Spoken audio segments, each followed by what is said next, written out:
Telur goreng itu harganya 200 yuan. Gadis itu mulai mencobanya. Dia menyadari bahwa itu bukanlah telur goreng. Lalu dia pun mencobanya. Dia merasakan ada hal yang berbeda dari telur ini. Rasa pada makanan ini terdapat buah mangga. Kemudian rasa anggur dan air kelapa. Lalu yang selanjutnya lebih aneh lagi. Tampilannya seperti pot bunga. Dan itu membuat mereka tidak memahaminya. Kemudian mereka melihat tanaman yang tumbuh. Dia berkata bahwa semua bahannya bisa untuk dimakan. Mereka berdua tidak mengerti apa yang terjadi. Namun hal itu membuat Sky sangat marah. Dia mengambil pot bunga itu. Lalu menghamburkannya ke dapur. Aku datang ke sini untuk makan malam. Bukan untuk menyaksikan tipuanmu. Jika kau hanya ingin pamer, kembalilah ke tempat asalmu. Paul yang mendengar itu tidak marah. Dia langsung berbalik untuk mengambil sepotong daging sapi. Ini adalah daging sapi Jepang. Apa kau tahu cara memasaknya? Sky memutuskan untuk mengajarkannya tentang apa yang disebut makanan enak. Kemudian dia mulai memasak. Dia memotong bawang menjadi beberapa bagian. Lalu memasukkannya ke minyak panas. Setelah itu dia memotong daging sapinya.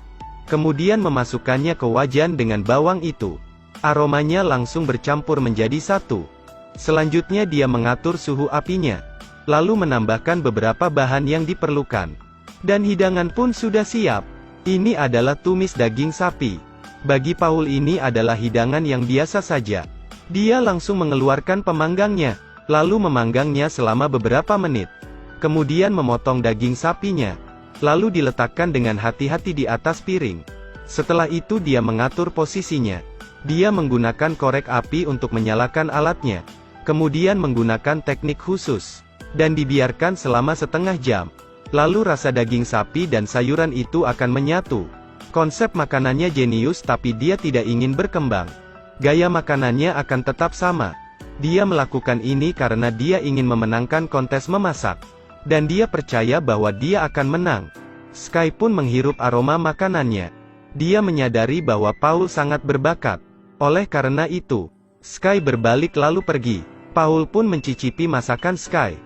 Hasilnya membuat Paul terkejut. Dia terlalu meremehkan cara memasak tradisional.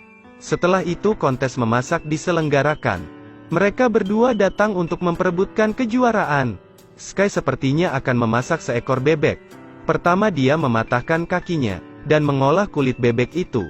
Lalu menggunakan pisau untuk memotong bagian dalamnya. Terakhir dia mengeluarkan bagian dalamnya. Kemudian memasukkan beberapa bahan. Selanjutnya dia menuangkan kaldu buatannya sendiri hingga penuh. Lalu dibungkus dengan daun teratai. Kemudian bagian luarnya dilumuri oleh garam. Setelah itu Sky mengeluarkan wajan besi yang besar. Dan menuangkan 15 kg garam ke dalam panci itu lalu diaduk. Selanjutnya, dia memasukkan bebek itu ke wajannya. Kemudian menunggu selama beberapa menit. Lalu menghancurkan kulit luarnya untuk mengambil hidangannya. Sebagai koki yang berbintang 3 Michelin, dia membuat hati angsa dengan saus karamel.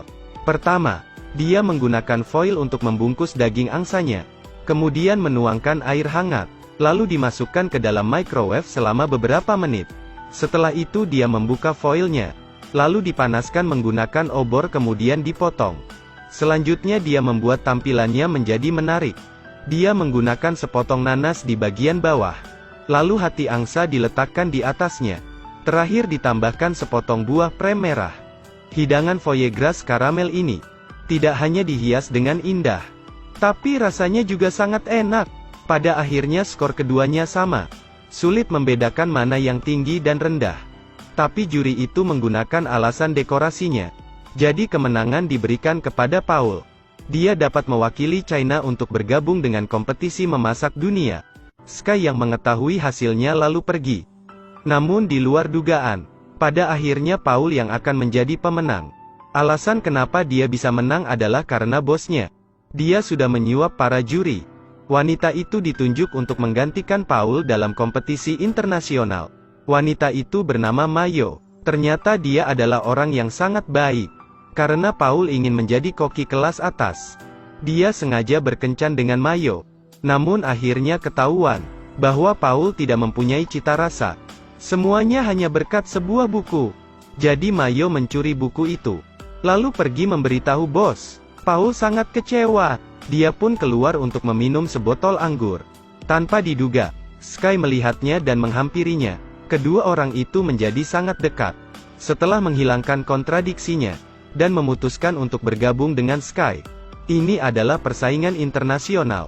Pemilik itu harus memikirkannya, untuk membantu Mayo mendapatkan kelayakan dalam kontes.